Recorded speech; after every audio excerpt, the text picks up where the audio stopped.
Having come upon an evening blossom, the mist is loath to go with the morning sun. That's what I wrote a day or two ago when I was denied a date to the most beautiful woman I had ever seen in my life. That's what I get for living in Southeast Asia, where women wanted to be considered independent and where the only thing that mattered were the materialistic things and where beauty was considered the only good quality of a person. I, Ryoanji, was born a peasant, while Kubili, the beautiful woman, was an aristocrat. I can't believe that I had fallen for her. Do you know what she was? She was an aristocrat. Her whole family had started to take over our isolated court centers because our imperial courts were too busy worrying about the latest fashions and building decor to even care. The courts thought that just having a Chinese-based society would make everything perfect because of how successful the Chinese were. And on top of it all, civil wars were breaking out because of those aristocrats.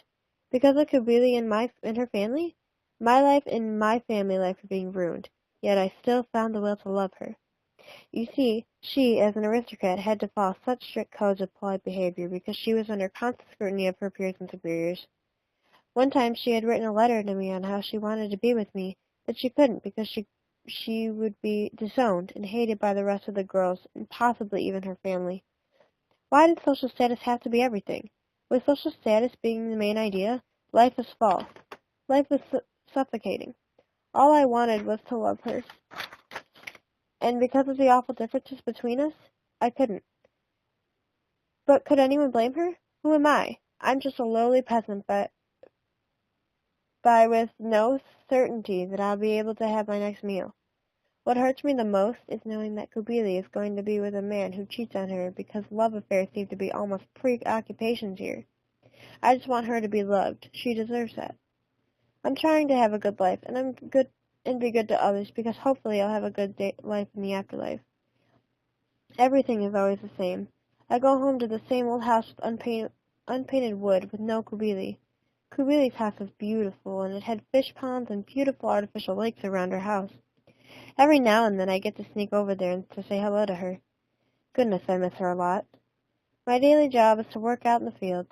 I get food by picking up pieces that the aristocrats and others leave behind. But when I come home, I write. Literacy expression is the best way to handle dealing with my problems. Many people in my civilization do this. Literacy expression is very common in my culture. I have just looked out my window to see Kubili. She has sent a note underneath the rock where we send letters to each other. It read, Dear Ryoanji, I wish I could be with you now and every day. Why do our class differences have to separate us? You are the sweetest boy I have ever met, and I would do anything to spend the rest of my life with you. My father has found out about you, and we must not talk any more. He has sent a man out to kill you. I am sorry that I have yet ruined your life again. I love you. Kubili. What am I supposed to do now?